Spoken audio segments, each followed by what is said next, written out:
Di tanah Pasundan, sosok Prabu Dewata Prana Sri Baduga Maharaja atau dengan nama Prabu Siliwangi dikenal sebagai sosok pemimpin Kerajaan Pajajaran sekitar tahun 1482 hingga 1521 Masehi. Petilasan Prabu Siliwangi yang berada di Desa Pajajar, Kecamatan Rajagaluh, Kabupaten Majalengka, Jawa Barat tersebut secara umum diketahui memiliki daya spiritual dan banyak dikunjungi wisatawan dari berbagai daerah. Sehingga keberadaan tempat peristirahatannya sebagai objek wisata menjadi salah satu sumber pendapatan bagi masyarakat sekitar. Di antaranya melalui peningkatan ekonomi yang dikelola oleh sekelompok sadar wisata Prabu Siliwangi. Ya, ini dia petilasan Prabu Siliwangi yang berada di objek wisata Prabu Siliwangi di Desa Pajajar, Kecamatan Rajagaluh, Kabupaten Majalengka, Provinsi Jawa Barat. Petilasan Prabu Siliwangi di Desa Pajajar sudah diresmikan menjadi objek wisata sejak tahun 1990. Termasuk objek wisata yang sudah lama didirikan. Namun objek wisata Prabu Siliwangi masih sangat diminati oleh para pengunjung dalam maupun luar daerah Kabupaten Majalengka. Selain bisa melihat keberadaan dari petilasan Prabu Siliwangi yang menjadi daya tarik dari objek wisata Prabu Siliwangi, pengunjung juga bisa menikmati keindahan alam kebanggaan warga Desa Pajajar, yakni telaga, situ, dan mata air selendang bidadari.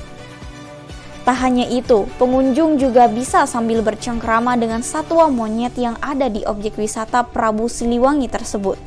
Namun, jangan coba-coba untuk menyentuh mereka. Pengunjung hanya disarankan untuk memberi makanan dan melihat mereka dari jarak yang sekiranya aman. Selain itu, terdapat juga wahana-wahana lainnya seperti wahana outbound, sepeda air, kolam renang, dan juga terapi ikan. Tak lupa juga, objek wisata Prabu Siliwangi ini dilengkapi dengan fasilitas umum seperti toilet, musola, saung, dan permainan anak. Lalu, faktor apa yang menjadikan objek wisata Prabu Siliwangi ini identik dengan wisata religi? Berikut penjelasan dari salah satu kuncen makom petilasan Prabu Siliwangi, yakni Bapak Dede. Karena beliau itu sendiri adalah salah satu tokoh atau sesepuh tanah Pasundan ya, yang ibaratnya menjadi ibaratnya tolak ukur bagi para pemimpin bangsa ya terutama istilahnya orang-orang Sunda itu sendiri, di mana beliau mengedepankan ibaratnya ajaran-ajaran kesundaan, yaitu yang Sili Asa, Sili Asih, Sili Asuh, serta ibaratnya mempunyai ibaratnya pedoman untuk bernegara itu dengan istilahnya sistem tritang tuh seperti itu.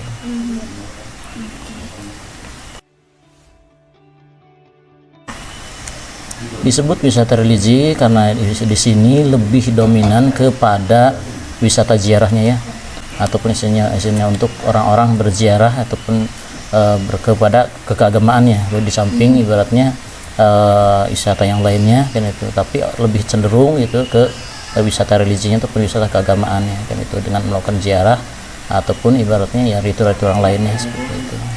Ya, yang dimaksud ritual di sini adalah orang dengan istilahnya datang sini kirim doa, itu dengan melakukan ziarah, dengan melakukan kirim doa, tahlil, membaca tahlil ataupun misalnya membaca surat Yasin. Di samping itu sendiri, setelah ibadah itu ada yang ibaratnya berniat untuk menyucikan diri dalam arti istilah melakukan mandinya.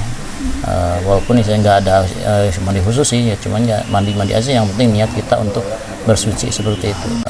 Tradisi dari masyarakat ya, bahwa istilahnya banyak orang melakukan ziarah itu sendiri adalah malam Jumat Kliwon, itu yang utama, ataupun malam Suruhan.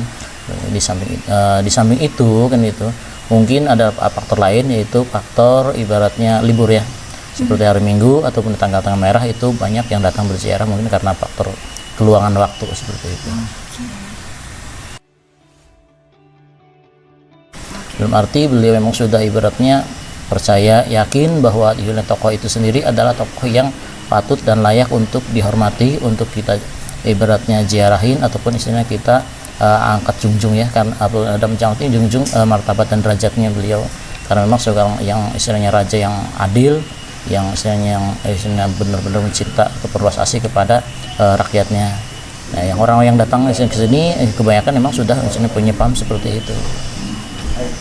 Dibilang bisa leluhur seperti itu juga bisa, karena memang di sini leluhur tanah Sunda ya, dan di samping itu juga sebagai leluhur dari pusat penyebaran agama ya. Kenapa disebutkan istilahnya leluhur dari penyebaran agama? Karena dari beliaulah lahirlah ibaratnya Pangeran Cakrabuana, lahir juga Ibu Rara Santang ataupun Ibu Kian Santang ya. Beliau itu adalah tokoh-tokoh penyebar agama Islam, dan Kanjeng Sunan Gunung Jati itu sendiri adalah cucunya dari Prabu Siliwangi.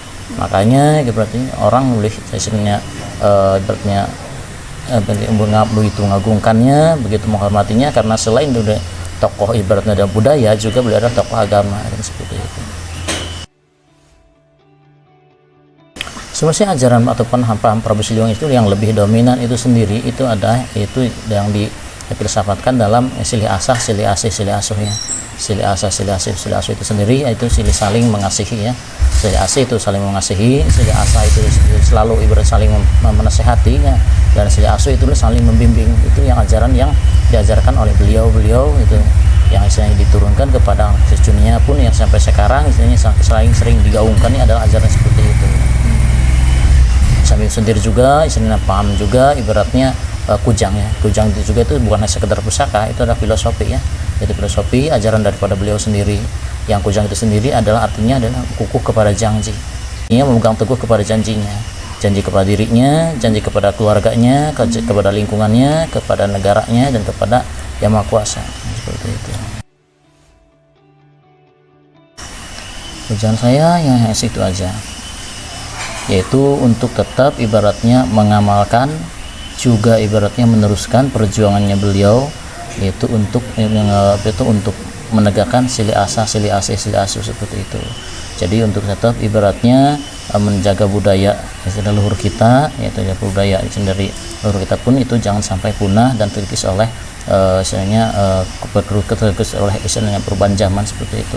Karena setiap ibaratnya budaya-budaya kita sendiri itu sebenarnya mengandung filosofi yang bisa diterapkan dalam kehidupan sehari-hari kita, untuk ibaratnya dalam kehidupan sehari dalam bermasyarakat ataupun bernegara, yang bisa mengajarkan ketentraman, kedamaian seperti itu. Ungkapan bangsa besar adalah bangsa yang tidak melupakan sejarah bangsanya sendiri. Ungkapan tersebut harus menjadi pukulan atau peringatan bagi masyarakat generasi muda saat ini. Walaupun budaya luar sudah menjalar pada sebagian masyarakat Indonesia akibat dari kemajuan teknologi, namun kita harus tetap ingat dengan sejarah terdahulu dan tetap mencintai dan melestarikan sejarah dan budaya daerah negeri ini. Fitria Nur Rahman melaporkan dari Majalengka, Jawa Barat.